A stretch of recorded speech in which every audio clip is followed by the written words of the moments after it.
Hello students, कैसे हो आप सब? सभी को मेरा नमस्कार, बहुत सारा प्यार और राम राम। मैं प्रिया चौधरी आपका स्वागत करती हूँ 7 मिनट ट्रिक्स पे। जैसे कि आप सभी जानते हैं कि 7 मिनट ट्रिक्स पे हम बहुत ही अच्छी, बहुत ही प्यारी और बहुत ही आसान ट्रिक्स आप लोगों के लिए लेके आते हैं। इस ट्रिक को जो कॉम्पिटेटिव एग्जाम्स की तैयारी कर रहे हैं, जो भी आप गवर्नमेंट जॉब की एग्जाम की तैयारी कर रहे हैं, वो तो देख ही सकते हैं। साथ में अगर कोई बच्चा स्कूल में भी है तो वो भी इस ट्रिक को देख सकते हैं, क्योंकि यहाँ पे बहुत ही अच्छी अच्छी चीजों को बहुत ही साधारण तरीके से बताने की और बहुत ही आसान तरीके से बताने की कोशिश की जाती है। सबसे पहली बात तो आप मेरी पिछली वीडियोस को देख चुके होंगे, जिसमें मैंने एक बार दर्पण की ट्रिक बताई थी कि कैसे दर्पण के प्रतिबिंब यानी इमेजेस को याद कर सकते हो। एक बार मैंने सेंट्रीफ्यूगल फोर्स, सेंट्रीपिटल और सेंट्रीफ्यूगल फोर्स, अभी केंद्र और उपकेंद्र बल के बारे में बताया था। और हाल ही में अभी पिछले मंगलवार को मैंने आप लोगों को एलॉयज के बारे में, मिश्र धातु के बारे में बताया था।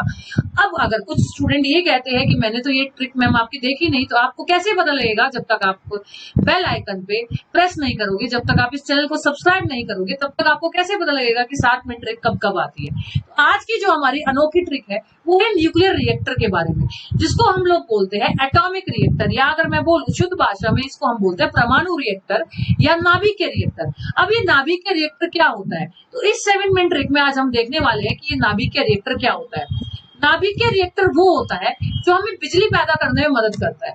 यानी हमारे घरों में जो लाइट पैदा होती है, हमारे घरों में जो करंट पैदा होता है, जो हमारे घरों में बिजली पैदा होती है, जो हमारे विद्युत धारा जो भी पैदा होती है हमारे घरों में किसी भी चीज में, वो कैसे पैदा होती है? वो पैदा होती है आपकी एटॉमिक रिएक्टर से। किससे पैदा होती है? एटॉमिक रिएक्टर से। जब एटॉमिक रिएक्टर, परमाणु रिएक्टर क्या होता है, तो मैं आप लोगों को एक चीज बताती हूँ। परमाणु रिएक्टर के अंदर फीजन होता है। क्या होता है? फीजन होता है। इसको हम हिंदी में बोलते हैं विखंडन। इसको हम हिंदी में बोलते हैं विखंडन। क्या होता है? विखंडन होता है। अब विखंडन किस चीज का होता है, तो मैं आप लोगों को बता देती हूँ कि विखंडन होता है हम कोई चीज लेते हैं जो कोई भी एक रिएक्टेंट की तरह काम करता है, उसको हम लोग बोलते हैं, कोई भी एटॉमिक एलिमेंट या रेडियो एक्टिव एलिमेंट, यहाँ पे रेडियो एक्टिव तत्व लेते हैं, उसपे न्यूट्रॉन की बॉम्बार्डिंग करवाते हैं, जिससे वो दो हिस्सों में टूट जाता है। जैसे कि यहाँ पे दो हिस्सों में टूट गया, ठीक है। अब कैसे करवाते हैं, तो आप देखिए यहाँ पे हम यहाँ यूरेनियम के ऊपर, हम यहाँ यूरेनियम के ऊपर किसकी बॉम्बार्डिंग करवाते हैं? हम बॉम्बार्डिंग करवाते हैं न्यूट्रॉन की, जिससे वो दो हिस्सों में टूट जाता है। और जब वो दो हिस्सों में टूट जाता है, फिर वो टूटता चला जाता है। अब एक बच्चे ने बोला कि मैम बिल्कुल भी मेरे को ये समझ में नहीं आया कि ये कैसे काम करता है। तो सबसे पहली बात तो मैं बता देती हूँ कि बड़े बड़े न्यूक्लियर रिएक्टर, ठीक है, बड़े बड़े न्यूक्लियर रिएक्टर हमारे देश में स्थित है, जो क्या पैदा करते हैं? बिजली पैदा करते हैं। अब इसमें होता क्या है, जरा आप लोग ध्यान से सुनिएगा। परमाणु रिएक्टर जो होता है, जिसको बोलते हैं हम परमाणु रिएक्टर, ठीक है, परमाणु रिएक्टर, एटॉमिक रिएक्टर, जो बिजली बनाने के लिए पैदा होते हैं, इसमें हम लोग इस्तेमाल करते हैं यूरेनियम का। इसमें क्या होता है? एक न्यूट्रॉन की बॉम्बार्डिंग करवाई जाती है। एक न्यूट्रॉन है, इसकी बॉम्बार्डिंग करवाई जाती है यूरेनियम पे। यूरेनियम होता है 92, इस पे किस पे करवाई जाती है? यूरेनियम पे। इसका एटॉमिक नंबर, इसकी परमाणु संख्या होती है 92। अब ये ऐसे ही याद रखना, आपसे एग्जाम में पूछा जाएगा यूरेनियम कितने हिस्सों में टूट जाता है, तो यूरेनियम टूट जाता है आपका दो हिस्सों में। तो यूरेनियम टूट जाता है आपका क्रिप्टॉन में, और ये ट्रिक है आपकी, ये टूट जाता है आपका क्रिप्टॉन में और बेरियम में। कहते हैं क्रिप्टॉन और बेरियम क्या होता है, तो क्रिप्टॉन और बेरियम एक धातु होता है। बेरियम जो होता है आपका वो होता है 56 और क्रिप्टॉन जो होता है आपका 36। तो इसको कैसे याद रख सकते हो? कैटरीना की 36 इंच की कमर और भारत का 56 इंच का सीना। भारत का 56 इंच का सीना और कैटरीना की, कैसे कैटरीना 36 कमर, तो 56 और 36 यानी 56 प्लस 36 बनता है 92। तो यूरेनियम जब दो हिस्सों में टूटता है, तब वहां पे एक बिजली पैदा होती है। बिजली कैसे पैदा होती है? पहली बात मैं बता देती हूँ कि यूरेनियम जो होता है, यूरेनियम वो ईंधन का काम करता है। वो किसका काम करता है? ईंधन का काम करता है, फ्यूल का काम करता है। किसका काम करता है? फ्यूल का काम करता है। अब जब ये यूरेनियम 3 हिस्सों में टूटता है, तो ये 3 न्यूट्रॉन छोड़ता है, 1 2 3। ये कितने न्यूट्रॉन छोड़ता है? 3 न्यूट्रॉन छोड़ता है। और इन दो न्यूट्रॉनों को रोक लिया जाता है और एक न्यूट्रॉन को चेन रिएक्शन करने के लिए भेज दिया जाता है। कहते हैं मैम ये चेन रिएक्शन क्या होती है? ये वो चेन रिएक्शन होती है। अब हम बार बार यूरेनियम को नहीं लाएंगे। हम बार बार यूरेनियम को क्यों नहीं लाएंगे? यूरेनियम बहुत महंगा होता है। एक बार यूरेनियम को इस्तेमाल हमने कर लिया तो वो बार बार टूटता रहेगा।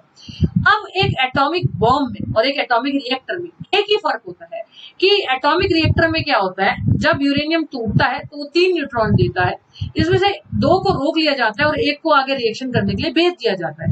एटम बॉम्ब में क्या होता है, जब 56 इंच का सीना और 36 कमर यानी क्रिप्टॉन और जब बेरियम टूटता है तो उसको कभी भी रोका नहीं जाता और वो एक्सप्लोसिव हो जाता है, एक तरफ से वो बड़ा विशाल रूप ले लेता है एक आपदा का। अब ये इन तीनों को रोक लिया जाएगा, इन तीनों को स्टॉप किया जाता है। तो इनको स्टॉप जब किया जाता है तो इनको स्टॉप करने का रीजन क्या है, तो इनमें कंट्रोलर का इस्तेमाल होता है और मॉडरेटर का इस्तेमाल होता है। मॉडरेटर को हम मंदक बोलते हैं और मंदक का मतलब होता है आपका भारी जल। हम भारी जल का इस्तेमाल करते हैं, हम लोग हैवी वाटर का इस्तेमाल करते हैं और कंट्रोलर में हम एक रॉड का इस्तेमाल करते हैं और वो रॉड होती है आपकी कैडमियम की, जिससे हम लोग इस विशाल आपदा को होने से रोकते हैं और ये बिजली पैदा करने में मदद करती है। ये जो हमारा भारी जल होता है ये आपका D2O होता है। D2O हमारा भारी जल होता है और इसके चारों तरफ हम एक कूलेंट का इस्तेमाल करते हैं। किसका इस्तेमाल करते हैं?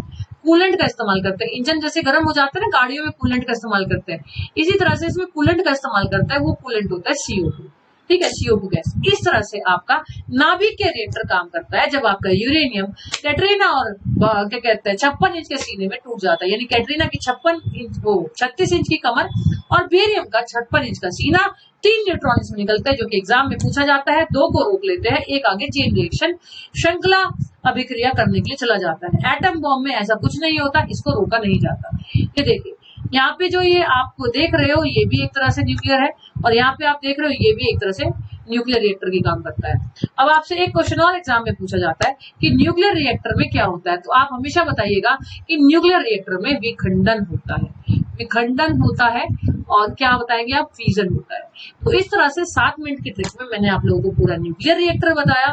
न्यूक्लियर रिएक्टर कैसे काम करता है, कैसे टूटता है, 56 इंच का सीना और 36 कमर में ये टूट जाता है, ये मैंने आप लोगों को बताया, जिसको क्रिप्टॉन और बेरियम कहा जाता है।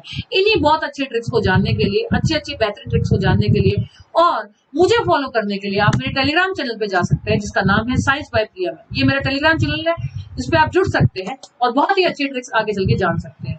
दूसरी बात है कि बेल आइकन को प्रेस करना ना भूलें ताकि आपको समय समय पे नोटिफिकेशन आता रहे। तब तक के लिए मैं आपसे क्षमा चाहती हूँ, अब मेरा समय हो चुका है।